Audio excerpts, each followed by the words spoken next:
Shut the front door. Yeah, I don't like the selective outrage. You hate this country. Quit lying to yourself. You hate America. You hate everything it stands for. I didn't watch 1 second of that UFC fight because to me that does not celebrate America's 250th anniversary. That does not signify America's best values. And so there's this intersectionality between racism and sexism that was on full display at the White House. The crowd laughed at the statement, and the President of the United States smirked, and never addressed what was said. That is beneath the dignity of the office of the President of the United States, and it's beneath the dignity of the American people. If you want some 250 merch, go to tatumstore.com, tatumstore.com. We're running out, I'm telling you. And you got to get it before July 4th because you want to wear this. This is one of the examples of some of our merch. National champs since 1776, 250.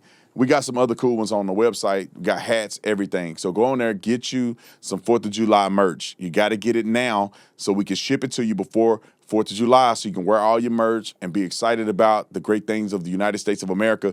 We've had over like 500 orders. We're getting ready to run out of this stuff. So it's not endless, and you definitely want to get it before 4th of July. So we'll have it ready for you. Tatumstore.com, tatumstore.com. Go and visit the store right now. All right, let's talk about the controversy because I know people want to see me talk about Josh Hokick.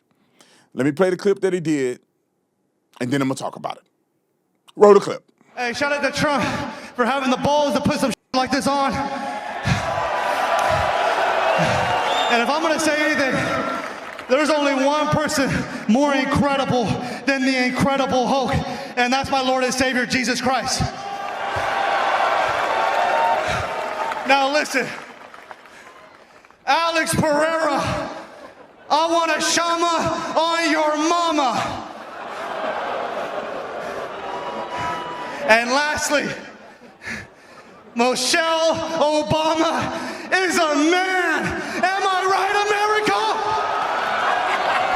America? Ladies and gentlemen, Josh Hokick. All right, so anybody with a connected brainstem can see that Josh Hokick he just puts on a show. He says all this crazy stuff. These things land very, very well in other audiences. I was there. People did not like him saying that.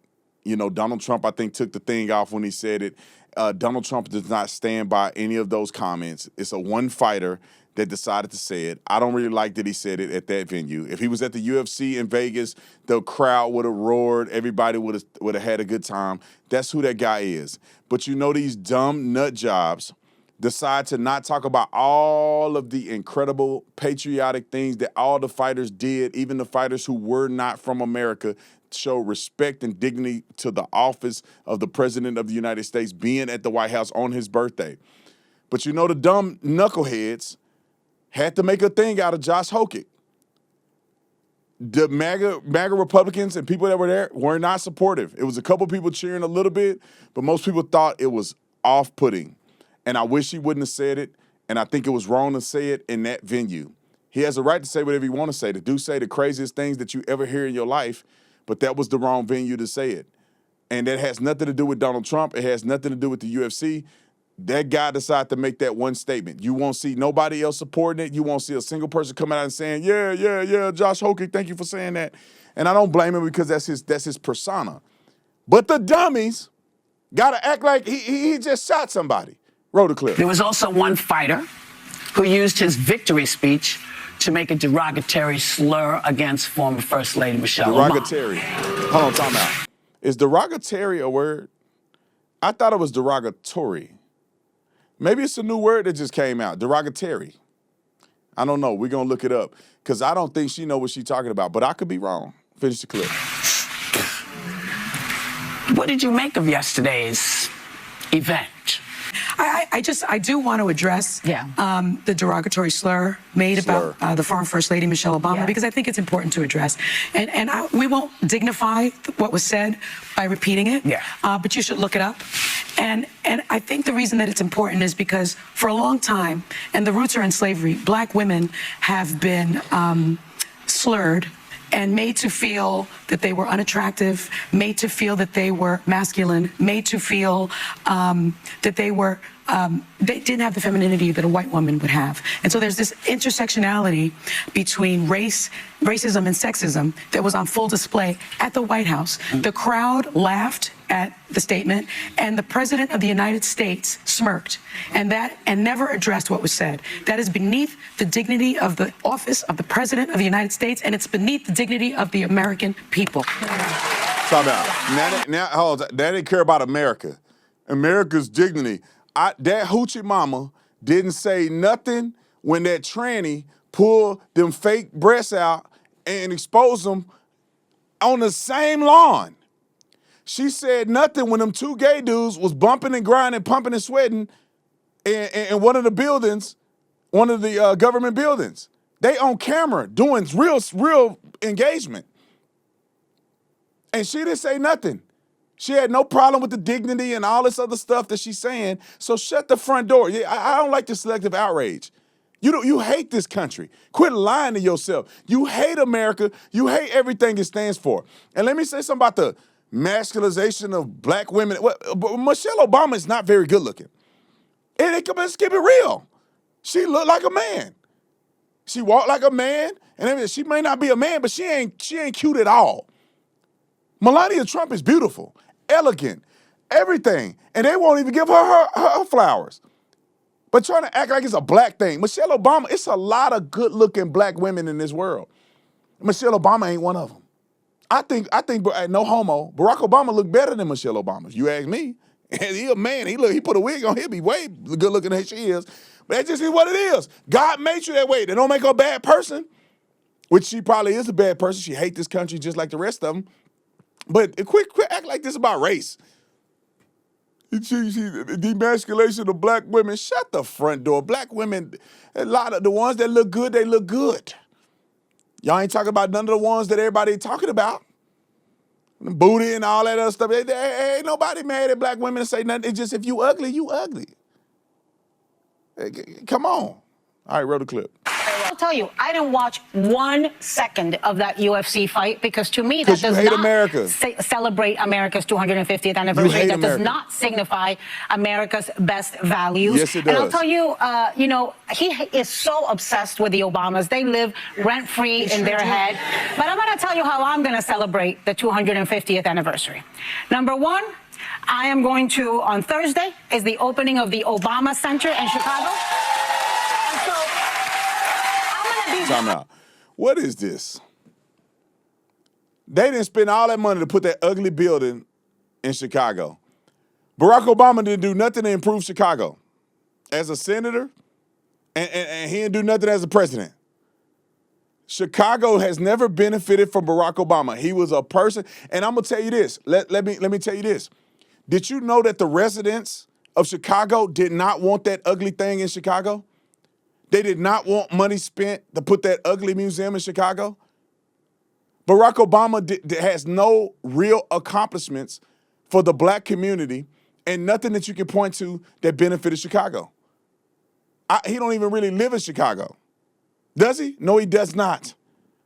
And they put this little ugly building and spend all that money on it. Man, ain't nobody gonna go in there. But what did Barack Obama do? Clarence Thomas should have a museum. Thomas Sowell should have a museum. Frederick Douglass or Booker T. Washington should have a museum that's 1,400 times the size of Barack Obama's museum. Barack Obama, who was Barack Obama's running mate? He could have picked a black man, but he didn't. Barack Obama could have had a black man be his vice president, but he didn't.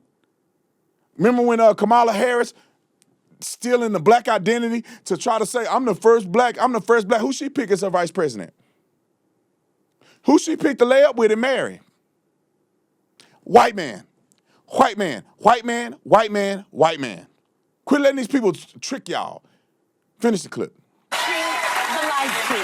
I'm going to be celebrating the fact that he was the first black president elected in this country in 250 years. So you can tune in and you can watch the live stream. And the other thing I'm going to do to celebrate the birthday of America is come November, I'm going to show up and I'm going to vote out the federalist Republicans who are putting no accountability on this administration. I like that. She can't name an accomplishment that Barack Obama did. She can't name an accomplishment Democrats did. She can't even name the platform they running on. I'm telling you, they're gonna get mopped in the midterms. Don't get it twisted. Y'all say all this stuff. American people are sick of these Democrats. If they actually had some policy positions, I can see it happen. They don't have no policy positions.